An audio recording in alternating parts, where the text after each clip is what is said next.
My question, lady, is how can the government, as the only person that's responsible for the common good, take actions to protect the common good if they have no information? Lady from Grant. I think information's a key word that the lady has said. I think it's the appropriate role of government to provide accurate, up-to-date information to its citizens. I do not think that the words protection or the government's role to keep people safe or save lives or any of these euphemisms that we continue to hear that are essentially euphemisms for forcing a needle into someone's arm against their will. That's what mandatory vaccination is. So I think that the word information is key there. That is the role of government, not to compel citizens to comply with vaccine mandates against their will. Lady from Jefferson. And one last question, sir, will she yield? She will yield. So if I'm to understand it, with the lady so eloquently spoke of our rights in the democracy.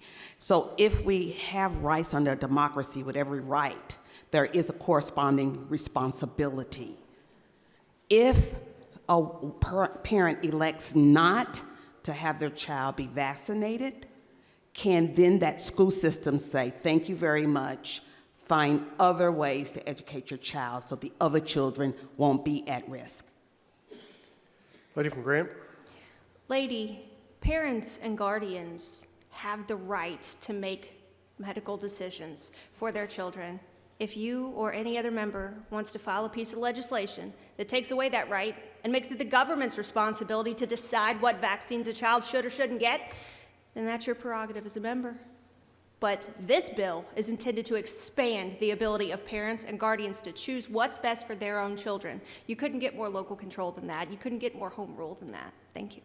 The House committee substitute removed private employers from this bill. Its initial iteration was designed to ensure that every Kentuckian had the ability to decide for themselves whether or not to receive a vaccine without any type of undue force or coercion from the government, from their employer, or from anyone.